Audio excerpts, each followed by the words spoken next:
Jika Anda baru ingin punya Apple iPhone 8 di tahun 2026, seriusan bang, masih minat sama nih HP. iPhone seri ini yang hampir menginjak umur 1 dekade, apakah masih enak dipakainya? iPhone terkenal dengan hasil kamera, apalagi videonya. Apakah masih bagus? Lantas berapa harga bekasannya sekarang? Tonton review berikut sampai beres. Unit yang saya dapat X-Inter dengan minus Wi-Fi only, True Tone off, dan back covernya gantian jadi SE 2020. Selebihnya normal semua, nggak ada kendala selama saya menggunakan iPhone 8 ini. Kalau performanya sih masih asik aja, nggak lemot. Cuma kadang buat multitasking udah cukup kewalahan dan gampang panas. Terus hasil kameranya cukup oke aja jika disandingkan dengan HP mid-range zaman sekarang. Layar IPS LCD 4,7 inch, dipakai buat nonton biasa aja. Apalagi nih LCD-nya udah gantian. Meskipun begitu sentuhannya lancar-lancar aja, nggak ada kendala.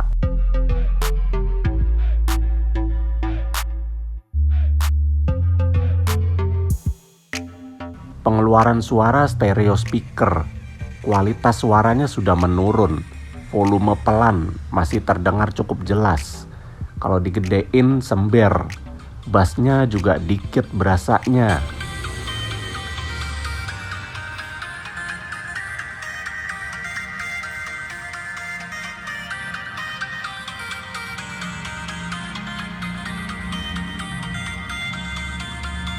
Touch ID-nya berjalan dengan baik.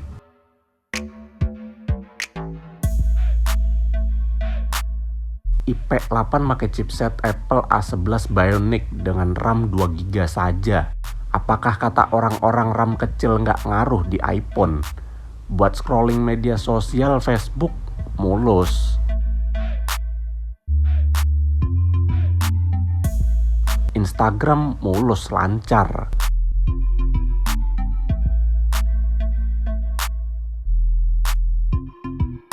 TikTok cukup mulus, agak lola.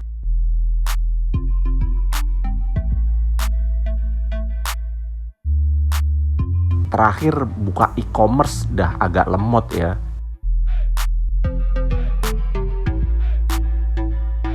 Nyatanya ya bener sih karena sistemnya yang stabil, walaupun kadang tersendat-sendat. Jika dibandingkan dengan Android RAM 2 udah lemot parah asli Androidnya mah. Dan oh iya, walaupun Ipin jadul tapi masih bisa buka WA ya. Jadi masih aman lah buat berkomunikasi. Lantas dipakai buat ngegame ML dengan settingan dapat seperti ini.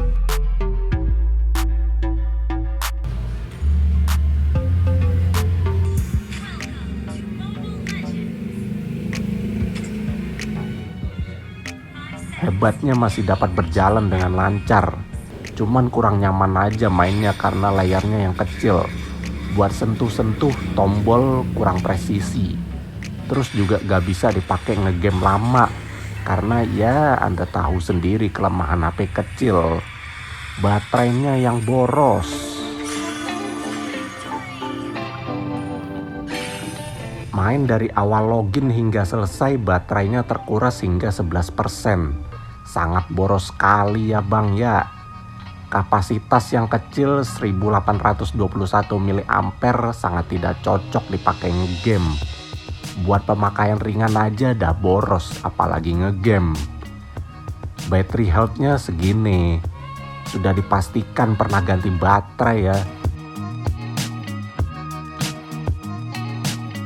Kamera mungilnya ini yang beresolusi 12 megapiksel, lalu kamera depan 7 megapiksel.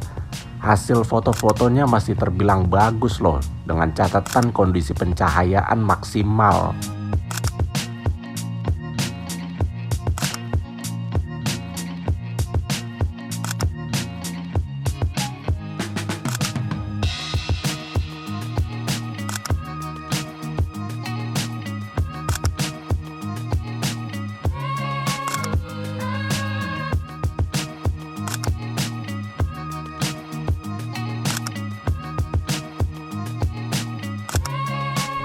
Ketika malam hari ya begitu dah, udah menurun kualitasnya.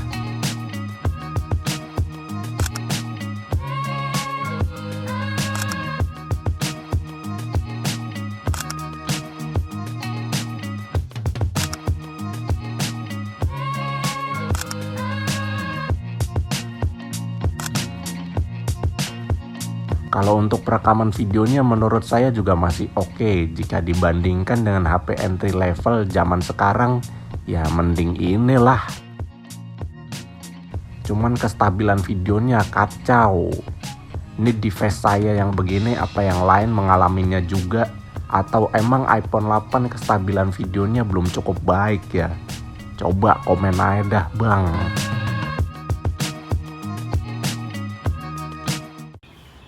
Lalu ini di resolusi tertingginya di 4K 60 fps.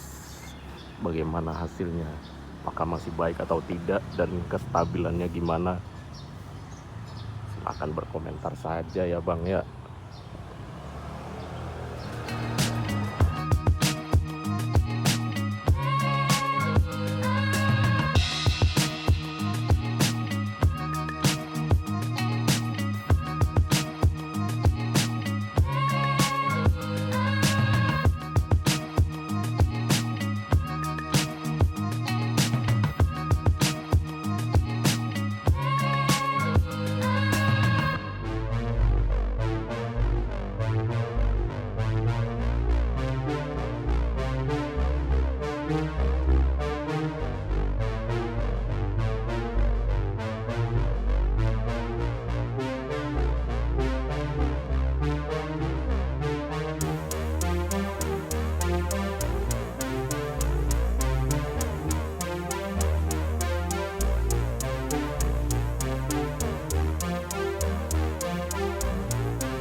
Ini adalah perekaman dari iPhone 8 di resolusi 4K 30 fps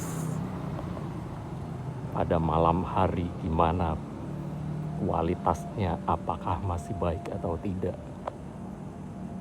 Dan ini direkam dengan suasana yang sangat gelap ya bang ya, minim pencahayaan. Dan kestabilannya gimana? Sepertinya tidak terlalu stabil. Ya begitulah iPhone 8 di tahun 2026. iPhone 8 rilis pada tahun 2017, sekarang tahun 2026, yang artinya udah 9 tahun HP ini bertumbuh. Sudah saya jelaskan keluh kesahnya selama make IP8. Yang jelas HP ini gak cocok buat dijadiin daily use. Buat HP kedua pun juga kurang cocok. Karena orang-orang biasa punya 2 HP, yang satu dijadiin sehari-hari atau untuk kerjaan, dan yang keduanya dipakai buat ngegame atau foto video. Nah, kalau ini IP8 cocoknya dijadikan HP ketiga. Kalau Anda pengen punya HP ketiga ya,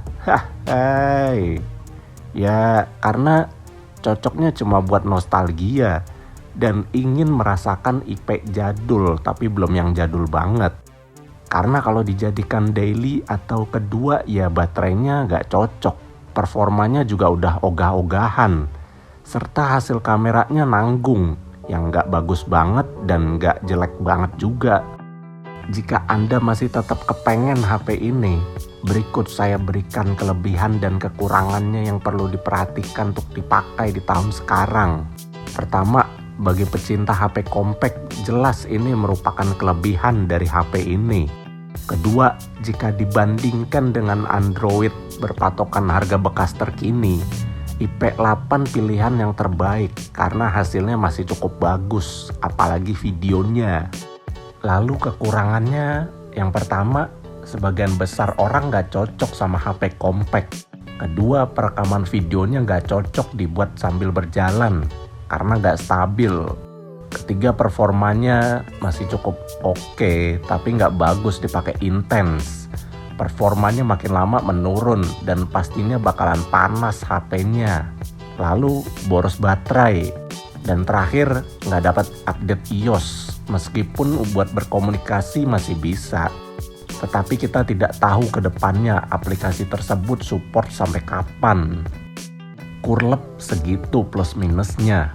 Gimana, jadi tertarik pengen megang iPhone 8 atau malah ogah?